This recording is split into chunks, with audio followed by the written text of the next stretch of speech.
What's happening, guys? It's Wednesday today, and I thought I would go over some of the comments that I got on a photo where I was asking what you guys were struggling with when you're trying to plan your wedding day and all that sort of stuff. So probably the biggest comment, and the one I was most expecting, was the money thing. Now, it's important to remember that it only costs maybe like $300 or $400 to get married. The rest of it is the party. So if you're planning on having a big wedding and you want to have a big party, then it just costs money, and it just is what it is. The thing is, you need to remember that you can spend money on some things and you can save money on others. So in my opinion, it's really important to spend money on stuff that you really care about. If you want really good photos, then spend money on a really good photographer. Don't go and get a student, because it's just not the same thing.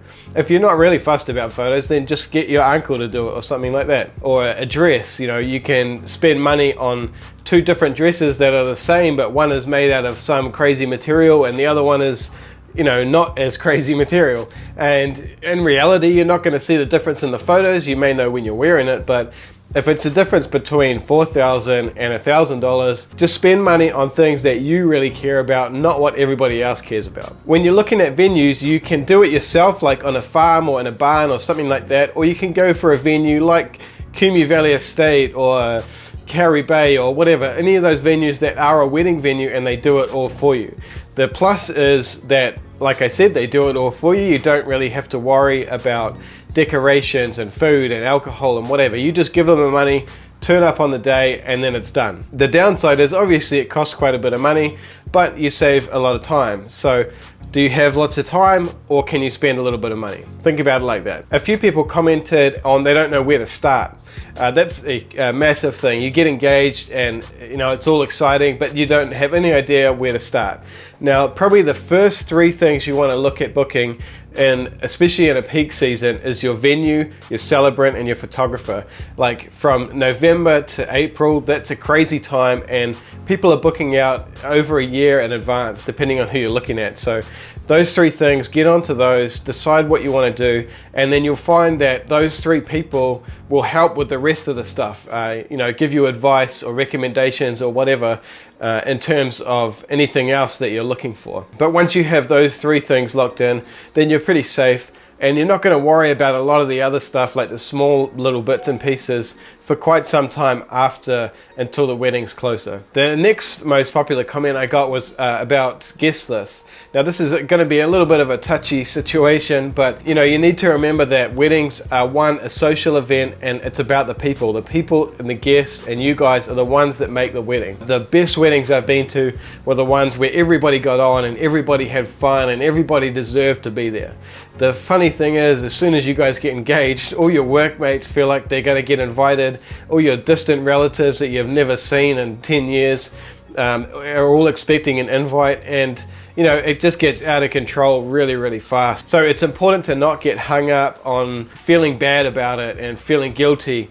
Just, it's your day, you're the one spending the money, you guys are the one that's going to be there, and it's all about you. There's guests that you definitely want to have, there's guests that you'd be nice to have, and there's guests that really, you don't talk to them, so what are you going to do? You can't invite everybody. Another comment I got, not so much on the post, but a lot of brides message me when I'm helping sort of plan weddings and stuff, saying that they can't get RSVPs back from invites. Now, there's lots of free wedding websites that you can go to and build your own website, which is really easy. It sounds complicated, but it's not. And you can send all your invites out electronically via email, and people just have to click a link to RSVP, whether they're coming or not. You can put dietary requirements, you can upload photos to the site and let people know how progress is going, and it just can be a fun thing that you and your partner can do together.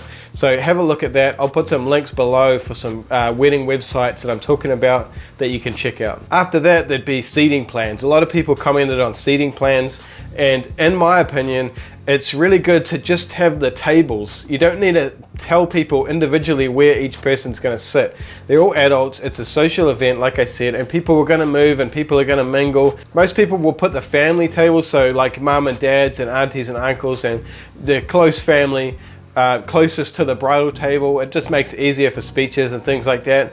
But again, it's not a rule, it's just what most people do, and it seems to work really well. You want to have your crazy fun drunk table up the back, way up where no one can see them, and they can make as much noise as they want, and you want to have your kids table. Otherwise, just, you know, tables everywhere. Picking a groom, not so much I can do about that. Maybe try Tinder. Now that was pretty much it for the comments, but if I was to give you any other advice, the main thing would be, like I said, spend money where you want it, not where you feel like you have to spend it. Aside from those things, there's lots of other things you could do to make the day run smoother. Start thinking about family photos. Have a list for your photographer of individual names who is in each photo, so they can bang those photos out really fast without getting everybody frustrated and taking lots of time after the ceremony to get those family photos done. Another thing to do with photos, really think about where you're going to get ready. The getting ready photos are a big part of the day, and they're a big part of telling the story and your end album result.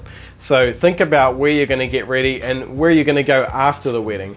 A lot of people will get a Airbnb or something like that for the night before the wedding and the night of the wedding. So you and your girls or your boys can get ready there, and then after the wedding's finished, you can go back there with your new husband or wife and stay the night there close to the venue and not have any hassles trying to organize people. That's the last thing you want to worry about. You just want to have fun, bail to your safe spot and have the night together. Another really common thing people are doing these days is first look photos.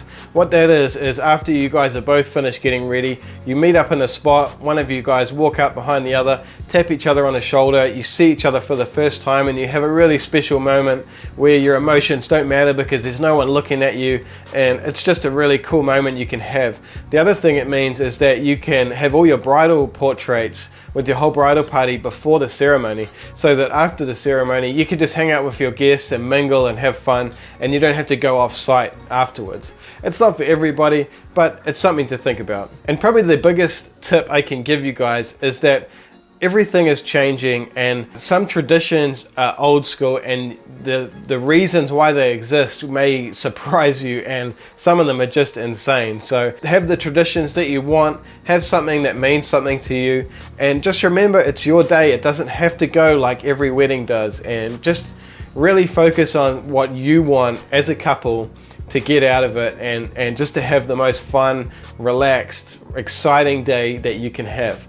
Remember, it's not all about money. Weddings are about the people. So that's it, guys. I hope you all have an amazing wedding, and if there's something else that you want to hear about, or maybe a video I can make to help, comment below and I'll do that as soon as I can. Thanks for all the feedback on my post, and I'll see you guys soon in another video.